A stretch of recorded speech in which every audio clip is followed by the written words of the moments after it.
The man who leaked government secrets worldwide. The Edward Snowden story, Chapter 1, The Man Who Saw Everything. Imagine sitting at a desk in a windowless underground facility buried beneath the volcanic rock of Hawaii.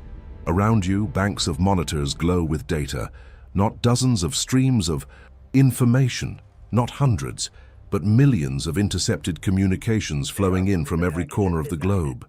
Phone calls, text messages, emails, banking records, location data, the private conversations of presidents, prime ministers, activists, journalists, and ordinary citizens who had no idea, none whatsoever, that every word they typed, every number they dialed, every location they visited was being silently harvested, stored, and catalogued by the most powerful intelligence apparatus the world had ever built.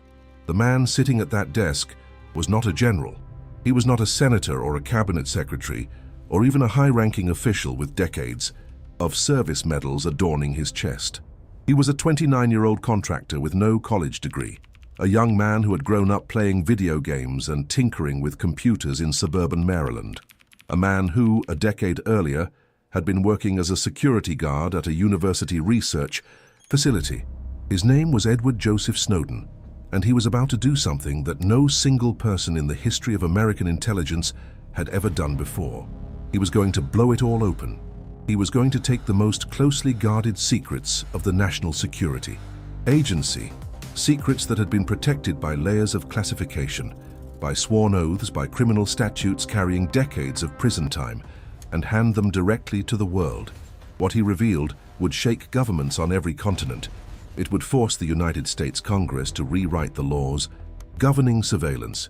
It would ignite a global debate about privacy, democracy, and the relationship between citizens and their governments that continues to this day. It would force the heads of technology companies, Google, Apple, Microsoft, Facebook, to confront the public about how deeply they had cooperated with their government's secret programs. It would cause the German Chancellor Angela Merkel to pick up the phone and call the President of the United States to demand an explanation for why American intelligence had been tapping her personal cell phone for over a decade, and it would send Snowden himself running. From Hawaii to Hong Kong to Moscow, trapped in an airport transit zone for 40 days, hunted by the most powerful government on Earth. This is the story of the most extraordinary leak of classified information in the history of the United States, perhaps in the history of the world. This is the story of a dropout, a government contractor, a man without a single college degree, who alone managed to defeat every firewall, every security clearance procedure, every monitoring system that the NSA itself had built to prevent exactly this kind of breach. This is the story of Edward Snowden.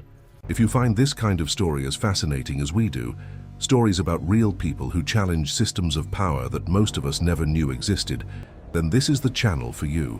Subscribe right now and hit that notification bell so you never miss a story. Every week we bring you the most extraordinary true stories in history, told in full detail, with all the drama and tension they deserve. Now, let's go back to the beginning. Chapter 2. A Boy Born into Secrets. Edward Joseph Snowden was born on June 21, 1983, in Elizabeth City, North Carolina, into a family that had served the American national security state for generations. His maternal grandfather, Edward J. Barrett, was a rear admiral in the United States Coast Guard, who later became a senior official at the FBI and was present at the Pentagon on the morning of September 11, 2001, when the world changed forever.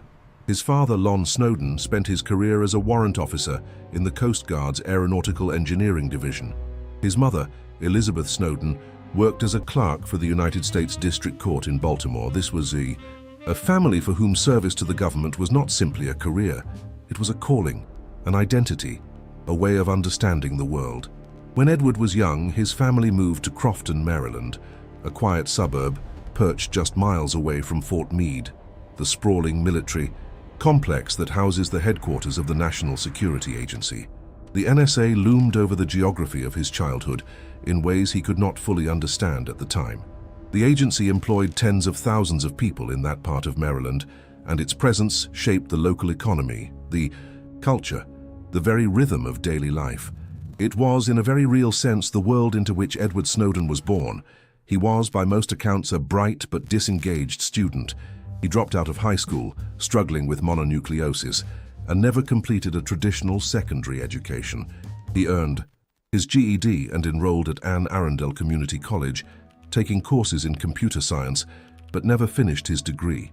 By his own later admission, he was learning far more from the internet than from any classroom, teaching himself programming languages, exploring the early web, developing a deep instinctive understanding of how digital systems worked that no formal curriculum could quite match.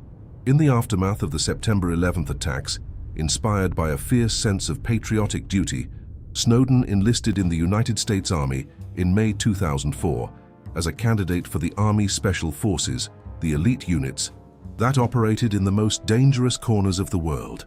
He went through basic training at Fort Benning in Georgia, but the military career was not to be. During a land navigation exercise, a drill involving maps and compasses in rough terrain, Snowden fell and fractured both of his legs. He was given an administrative discharge in September 2004, just 4 months after enlisting. The door to one kind of service to his country had closed. Another, far stranger door was about to open. Chapter 3. Inside the Intelligence Machine. After his discharge from the Army, Snowden found work as a security guard at a research facility at the University of Maryland, a center officially described as studying language and linguistics, but sponsored by and closely affiliated with the National Security Agency. The job required a high-level security clearance. Snowden passed a polygraph exam and underwent a stringent background investigation. Doors were opening. He was being noticed. In 2006, after attending a job fair focused specifically on intelligence agencies, Snowden accepted a position at the Central Intelligence Agency. He was 22 years old and had no college degree. None of that mattered. What mattered was what he could do with computers. The CIA assigned him to work in its Global Communications Division at headquarters in Langley, Virginia. He was sent to the agency's secret school for technology specialists, where he spent 6 months living in a hotel while training full-time. Later, reflecting on this period in online forums under the username The True Hoo-Ha, he would note that despite lacking a high school diploma, employers fight over him because of his extraordinary technical abilities. He was, in the language of intelligence culture, a prodigy. In March 2007, the CIA posted Snowden to Geneva, Switzerland, where he worked under diplomatic cover at the United States mission to the United Nations, maintaining computer network security. Geneva was a city full of international institutions, financial centers, and diplomats, the kind of environment where intelligence agencies did some of their most delicate and consequential work. It was here, in the polished halls of Swiss banking and international diplomacy, that Snowden first began to feel the stirrings of profound moral discomfort. He later described witnessing CIA operatives use ethically troubling tactics to recruit informants among Swiss bankers, including, in one case he cited, facilitating a banker's drunk driving arrest and then offering to make the legal trouble disappear in exchange for cooperation. Whether or not every detail of these accounts is precisely accurate, what is clear is that Snowden left Geneva in 2009 with his faith in the intelligence community's methods significantly shaken. In February 2009, after a supervisor raised concerns that Snowden had been attempting to access files he was not authorized to view, he resigned from the CIA. But his departure from the CIA was not a departure from the intelligence world. Far from it. In 2009, Snowden began working as a private contractor for Dell, the technology company, which managed computer systems for multiple government agencies. His first posting was to an NSA facility at Yokota Air Base near Tokyo, Japan, where he instructed senior military officers and intelligence officials on how to defend their networks against Chinese hackers. It was in Tokyo that something critical happened, something that would set Snowden on his eventual collision course with the most powerful surveillance apparatus on Earth. While in Japan, Snowden began to investigate what he was seeing around him. The NSA was not merely defending American networks against foreign threats. It was also conducting what appeared to be massive indiscriminate surveillance programs targeting ordinary citizens, not just foreign nationals, not just suspected terrorists, but millions of ordinary people who had done nothing wrong and had no idea they were being watched. He attended a conference in Tokyo in 2009 where he was briefed on aspects of these programs, and what he heard alarmed him deeply. He began to dig. Chapter 4. The Architecture of Surveillance. Over the next several years, as Snowden moved between assignments, from Japan back to Maryland, then eventually to Hawaii, he accumulated a picture of a surveillance infrastructure so vast, so comprehensive, and so deeply embedded in the fabric of modern digital life that it defied easy comprehension. What he was seeing was not a targeted program aimed at known terrorists. What he was seeing was an attempt to collect everything, every email, every phone call, every internet search, every financial transaction, from essentially every human being on Earth with access to a digital device. In April 2012, while working for Dell at an NSA facility, Snowden began systematically downloading documents that described and proved the existence of these programs.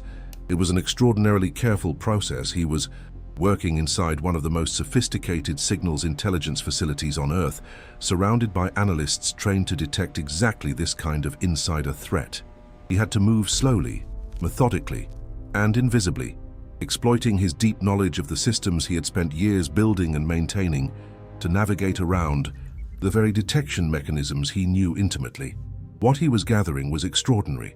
He was collecting proof of a program called PRISM, through which the NSA had obtained direct access to the servers of America's largest and most trusted technology companies: Microsoft, Yahoo, Google, Facebook, Paltalk, AOL, Skype, YouTube, and Apple. Through PRISM, American intelligence agencies could access emails, documents, photographs, videos, chat logs, and stored data belonging to users of these platforms, not through individual targeted warrants, but through broad, secret legal agreements that the companies had entered into, in most cases, under government compulsion. Congress had given the Justice Department the authority to compel reluctant companies to comply through the Foreign Intelligence Surveillance Court, a secret court whose proceedings and orders were themselves classified. He was collecting proof of a program called Tempora, run by Britain's GCHQ, the NSA's closest intelligence partner, which involved tapping the massive fiber-optic undersea cables through which a significant fraction of the world's internet traffic travels, collecting and storing enormous quantities of emails, Facebook posts, phone calls, and internet histories. The volumes involved were staggering. Hundreds of billions of records gathered not from suspects but from everyone, indiscriminately, on a global scale.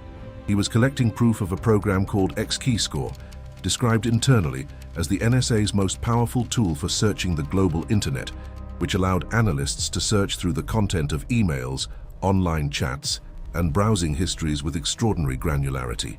One NSA training presentation described XKeyscore as the agency's widest-reaching system, capable of providing nearly everything a typical user does on the internet.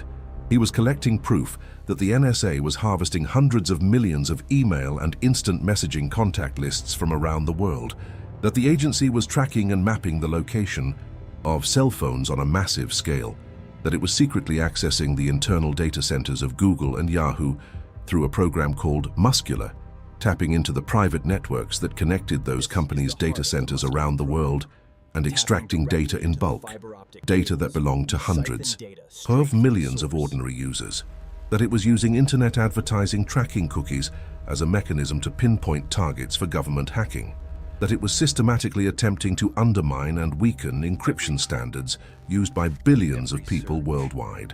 He was collecting proof that the NSA's Follow the Money unit was monitoring international banking transactions with access to data on hundreds of millions of credit card transactions flowing through international financial networks, that Britain's GCHQ had created tools capable of manipulating the results of online polls, artificially inflating web traffic, spoofing email addresses, and engaging in sophisticated online disinformation campaigns, that the NSA had been conducting surveillance operations against the diplomatic missions of dozens of allied and friendly countries, including France, Germany, Italy, Japan, Brazil, and Spain, listening in on the private communications of foreign heads of state, senior officials, and diplomats in ways that would, if revealed, cause severe damage to America's international relationships.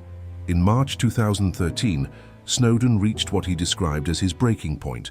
He watched a live Senate hearing in which Senator Ron Wyden of Oregon directly asked James Clapper, the Director of National Intelligence, whether the NSA collected any type of data at all on millions of Americans. Clapper, under oath, looked the senator in the eye and said, "No, sir. It was a lie." Snowden knew it was a lie. He could prove it was a lie because he had the documents. The top intelligence official in the United States government had just committed perjury before Congress, and nobody was going to stop him. That day, Snowden quit his job at Dell. He immediately sought a new position, not because he needed the work, but because he needed access to more documents. He approached Booz Allen Hamilton, one of the largest government contractors in the country, and was hired in March 2013 to work at an NSA facility in Hawaii. He later told the South China Morning Post explicitly that he had taken the Booz Allen job specifically to gain access to additional classified documents he intended to leak.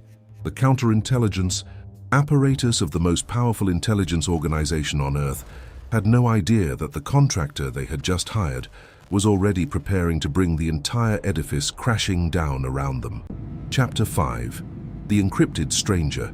Long before he boarded a plane to Hong Kong, before he checked into a hotel room and handed over tens of thousands of top-secret documents to a small group of journalists, Snowden had to solve a fundamental problem.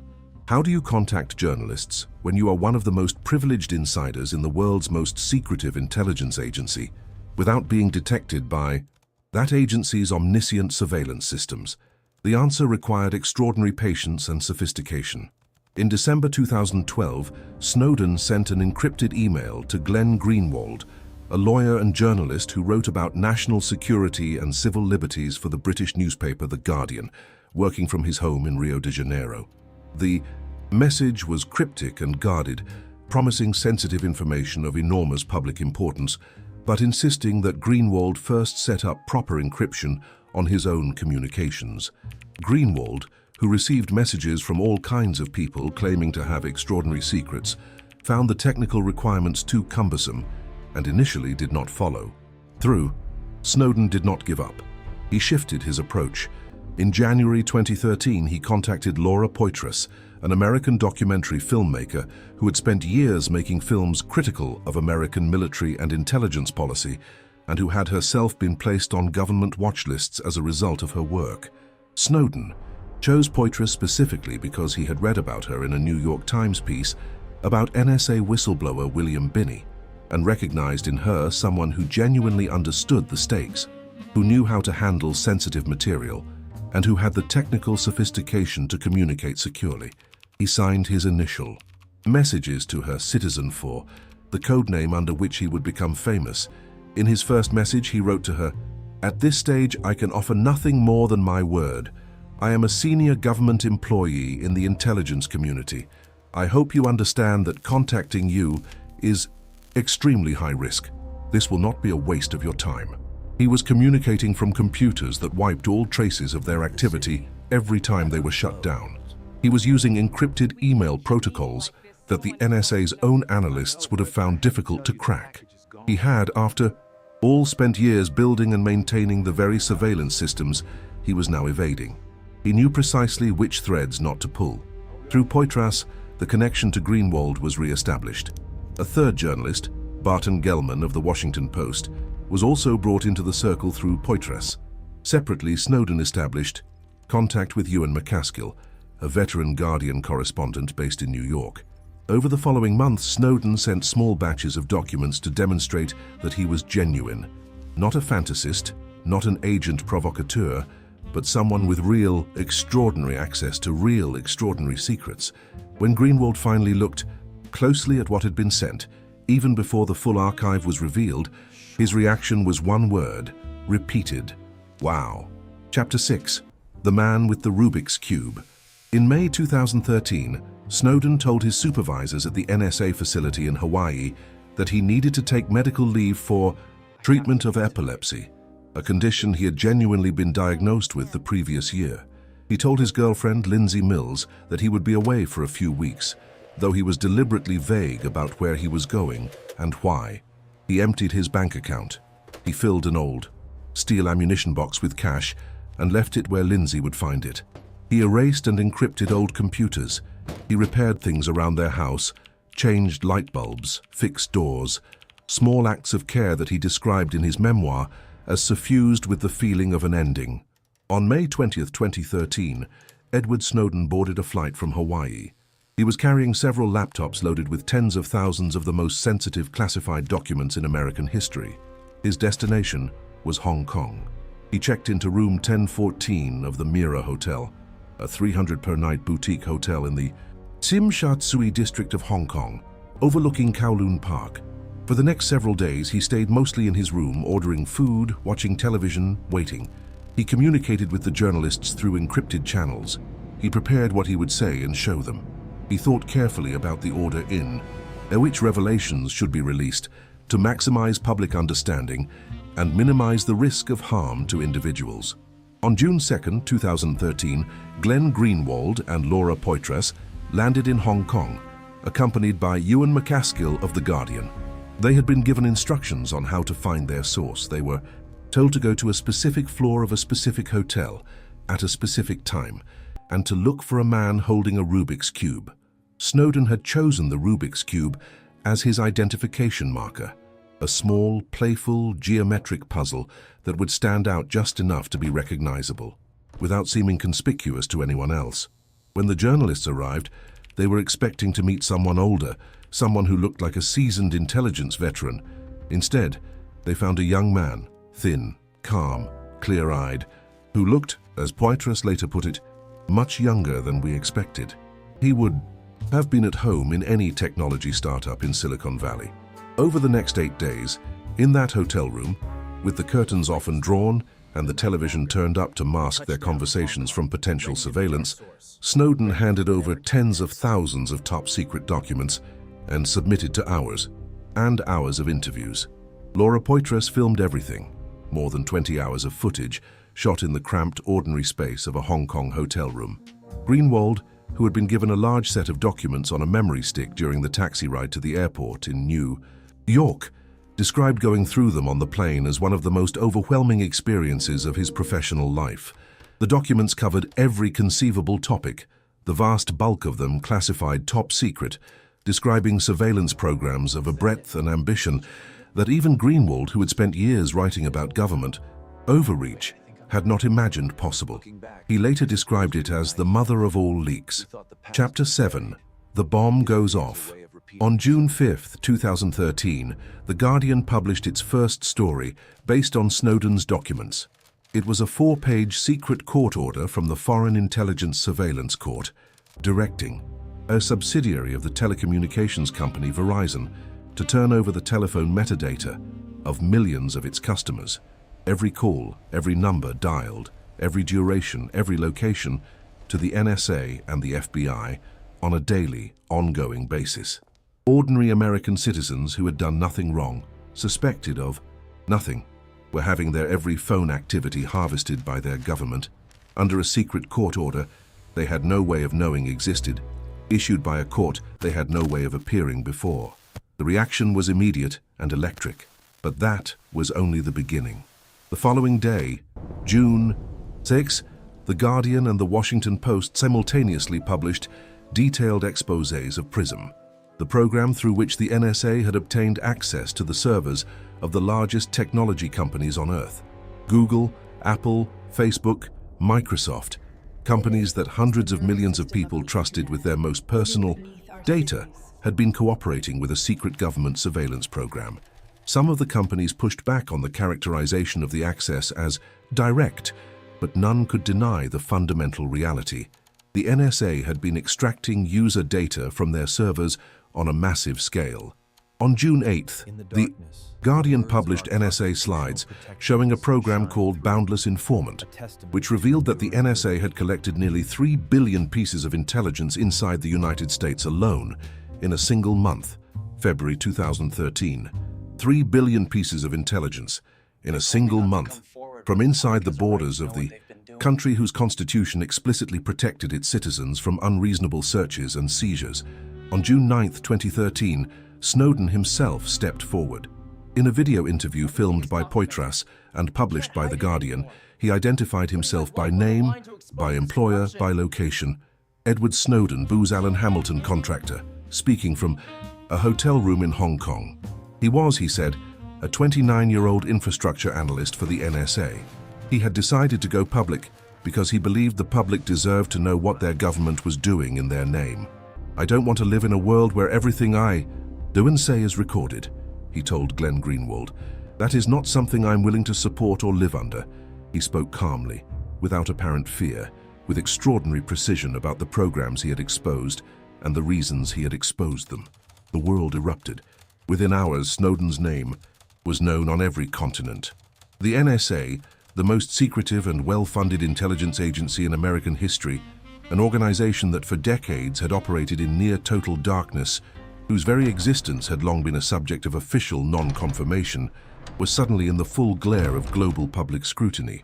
Its programs were being described in detail. Its documents were being published. Its capabilities and its excesses were being examined by parliaments, courts, journalists, and ordinary citizens around the world. On June 11, 2013, Booz Allen Hamilton fired Snowden. The statement from the company described his actions as a grave violation of its code of conduct. 3 days later, on June 14th, the United States Department of Justice unsealed criminal charges against Edward Snowden, 2 counts of violating the Espionage Act of 1917, the same century-old law used to prosecute spies, and 1 count of theft of government property.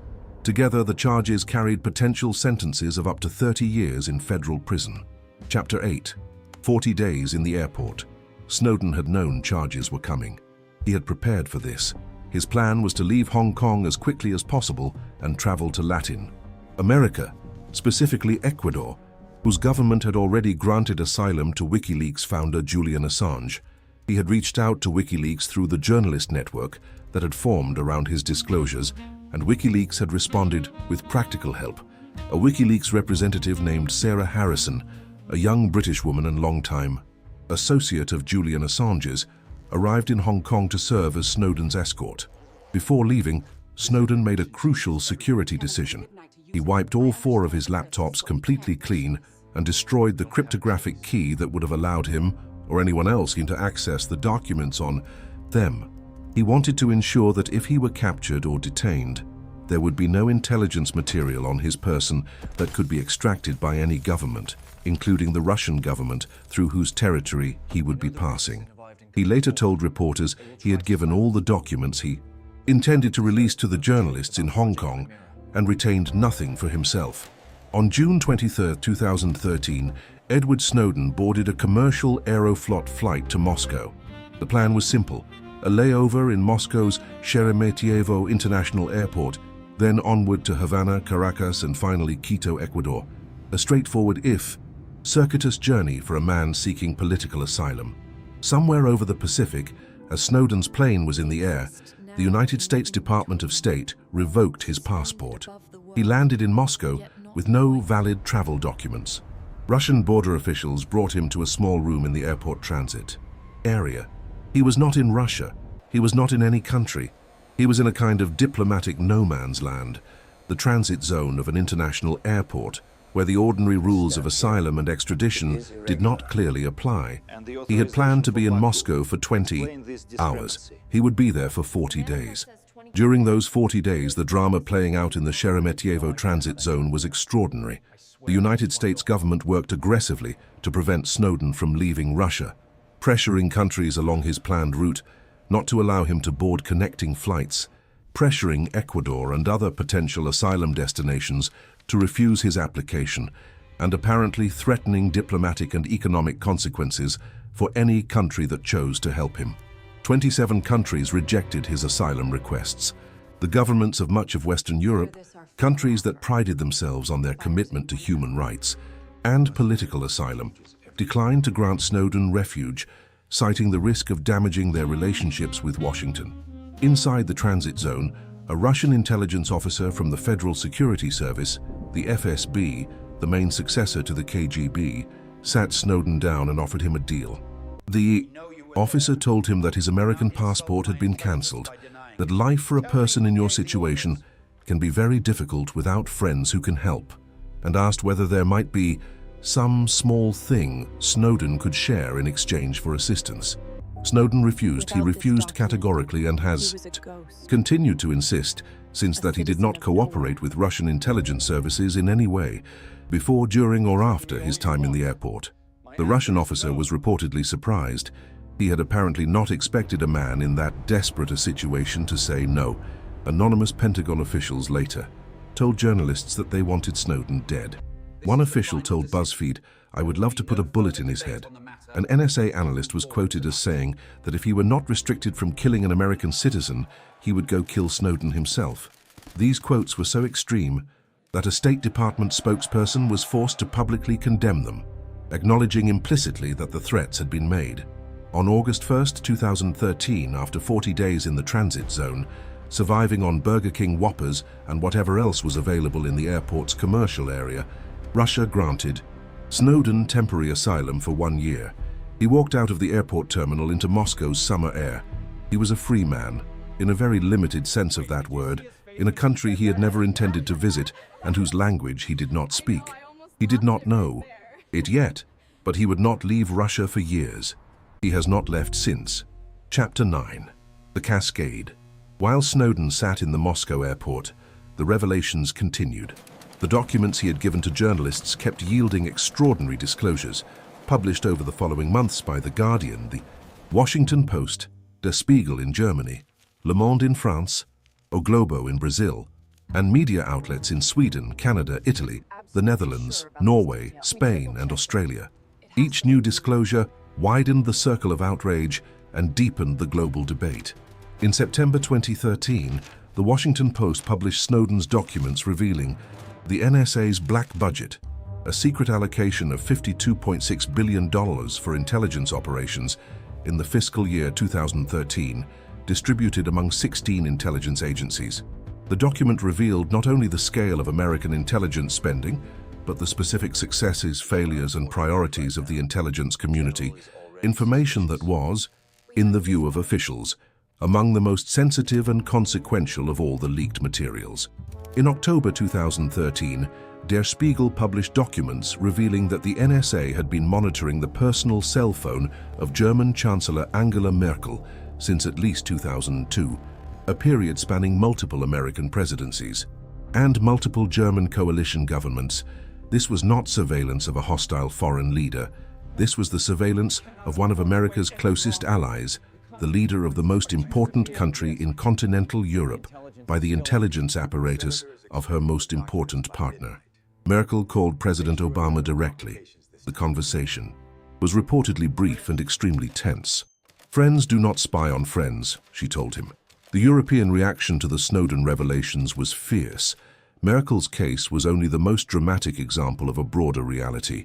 The NSA had been systematically monitoring the communications of senior officials across Europe, conducting surveillance that went far beyond any plausible counter-terrorism justification, and that implicated economic espionage and diplomatic advantage. Leaders of France, Spain, Mexico, Brazil, and dozens of other countries registered formal protests.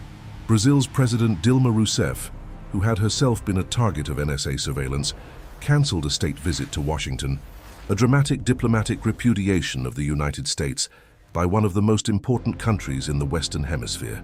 It emerged that the NSA was collecting over 250 million email inbox views and contact lists every year from services like Yahoo, Gmail, and Facebook, harvested in bulk from the massive fiber optic cables carrying global internet traffic. It emerged that the NSA and GCHQ had repeatedly attempted to compromise the anonymity network Tor, which was used by activists, journalists, and ordinary citizens around the world to protect their privacy. It emerged that the NSA had been paying British intelligence agency GCHQ millions of dollars annually to conduct surveillance that would have been illegal under American law, effectively outsourcing certain domestic surveillance activities to a foreign partner who was not bound by the constitutional restrictions that applied to American agencies. The revelations kept coming throughout 2013 and into 2014, each one adding another dimension to the picture of a surveillance apparatus that had grown in the years since the September 11th attacks, far beyond any mandate that the American public had ever consented to or even been told about. As Snowden himself had put it in an early communication to Poitras, the activities outlined were so deeply criminal that no government would ever allow them to be released unredacted. Chapter 10. Exile and Legacy. Edward Snowden has lived in Russia since August 2013. His temporary asylum was extended repeatedly, first for 1 year, then for 3 years, then, in October 2020, he was granted permanent residency. In 2017, he secretly married Lindsay Mills, the girlfriend he had left behind in Hawaii, with an ammunition box full of cash and a deliberately vague explanation, in a courthouse in Moscow. Their first son was born in December 2020. Their second son was born sometime before September 2022. In September 2022, Russian President Vladimir Putin signed a decree granting Snowden Russian citizenship. In September 2019, Snowden published his memoir, Permanent Record, on Constitution Day, a deliberate choice of date for a man who insisted from his first public statement to his last interview that everything he had done was in defense of the American Constitution. The book reached the top position on Amazon's bestseller list on the day of its publication. The United States Department of Justice immediately filed a lawsuit against him, seeking to seize all profits from the book on the grounds that he had violated his non-disclosure agreements with the CIA and NSA by not submitting the manuscript for government review before publication. A federal judge ruled in the government's favor. The U.S. royalties from the memoir were seized. Snowden received his advance of approximately $4 million through international channels, but the American proceeds went to the government he had exposed. The criminal charges filed against Snowden in June 2013, 2 counts of violating the Espionage Act and 1 count of theft of government property, have never been dropped. Through administrations of both parties, Democratic and Republican, the United States government has maintained that Snowden is a criminal who should return to face trial. He has maintained, equally consistently, that he cannot receive a fair trial under the Espionage Act because that law, dating from 1917, provides no legal defense based on the public interest of the information disclosed. A whistleblower prosecuted under the Espionage Act cannot tell a jury that what he revealed was true, was important, was necessary, or served the public good. The law simply does not allow it. That is one reason why he has not returned. The debate about whether Snowden is a hero or a traitor has not been resolved and may never be. Within the American intelligence community, the consensus remains that he caused catastrophic and irreparable damage. Keith Alexander, the NSA director at the time of the leaks, said that what Snowden revealed caused irreversible and significant damage to American national security. James Clapper, the director of national intelligence who lied to Congress about NSA surveillance and whose lie became one of Snowden's stated justifications for acting, called the leaks the most massive and most damaging theft of intelligence information in our history. A 2016 House Intelligence Committee report cited more than 20 specific instances in which Snowden's disclosures had damaged national security, though the details of all 20 were classified and redacted, meaning the public was not permitted to evaluate the claim. On the other side, voices of extraordinary weight have argued the opposite. Daniel Ellsberg, the man who in 1971 leaked the Pentagon Papers, the secret history of American policy in Vietnam, and who became the most famous whistleblower of the 20th century, called Snowden's leak the most significant in American history, exceeding even his own Pentagon Papers in Tuiantai, scope and consequence. The New York Times editorial board in December 2013 demanded that the government grant Snowden clemency, arguing that when someone reveals that government officials have routinely and deliberately broken the law, that person should not face life in prison at the hands of the same government. 2020, a United States Court of Appeals for the Ninth Circuit ruled that the NSA's bulk collection of phone records that Snowden had exposed was, in fact, illegal, that it violated the Foreign Intelligence Surveillance Act and may also have been unconstitutional. The court that mattered had agreed with him 7 years later. The tangible, measurable consequences of Snowden's disclosures have been profound. In 2015, the United States Congress passed the USA Freedom Act, which prohibited the NSA from conducting the bulk collection of telephone metadata on American citizens that Snowden had revealed, and that had been running continuously since the days after September 11th. The surveillance program that had been secretly authorized, secretly operated, secretly defended in a secret court, and secretly continued through multiple presidencies, the program that the Director of National Intelligence had lied to Congress about, was ended. The law was rewritten in 2016, Snowden noted. For the first time in history, a majority of internet traffic was encrypted. A fundamental shift in the architecture of digital communication, accelerated enormously by the revelation that governments and intelligence agencies were hoovering up unencrypted data on a global scale. Technology companies that had quietly cooperated with government surveillance programs began investing heavily in encryption, precisely because their users now knew what had been happening and demanded better protection. In early 2016, Snowden became the president of the Freedom of the Press Foundation, a San Francisco-based non-profit dedicated to protecting journalists from government surveillance and hacking. He has spoken at conferences and universities around the world via video link from Moscow. He has advised technologists, journalists, and activists on how to protect themselves from surveillance. He has been granted honorary doctorates and international human rights prizes. He has been denied asylum by 27 countries. His American criminal charges remain active and as of today show no signs of being dropped. Chapter 11. What he left behind. There is a question that haunts every telling of this story, and it is a question without a clean answer. Was it worth it? Edward Snowden gave up his country, his career, his freedom of movement, and his safety. He gave up the chance to see his family freely, to walk down an American street without the constant awareness that he is a wanted man, to live the kind of uncomplicated private life that most people take entirely for granted. He made this sacrifice not for personal gain. He received no money for the documents he leaked, no position of power, no public office, but because he believed with absolute conviction that the public had a right to know what was being done to them in secret. The NSA had built, in the years following September 11, 2001, the most sophisticated mass surveillance apparatus in human history. It had done so in secret, under the cover of national security, with the cooperation of technology companies and foreign intelligence partners, authorized by a secret court whose proceedings were hidden from the public, justified by legal interpretations that were themselves classified. An entire architecture of secret power had grown up inside the democratic state, invisible to the citizens it claimed to protect, unaccountable to the courts and legislators who were supposed to provide oversight. Snowden made it visible. He forced a reckoning that continues today.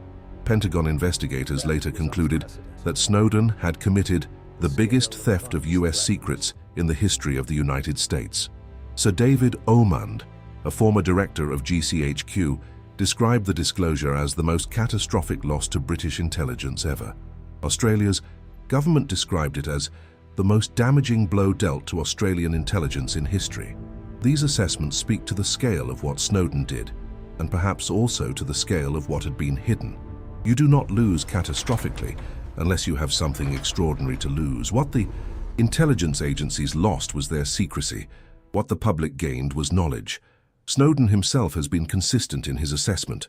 In 2013, from his hotel room in Hong Kong, he told reporters, "The likeliest outcome for me, hands down, was that I'd spend the rest of my life in an orange jumpsuit, but that was a risk that I had to take." A decade later, from Moscow, he reflected, "In the years that have passed, we have seen the laws changed.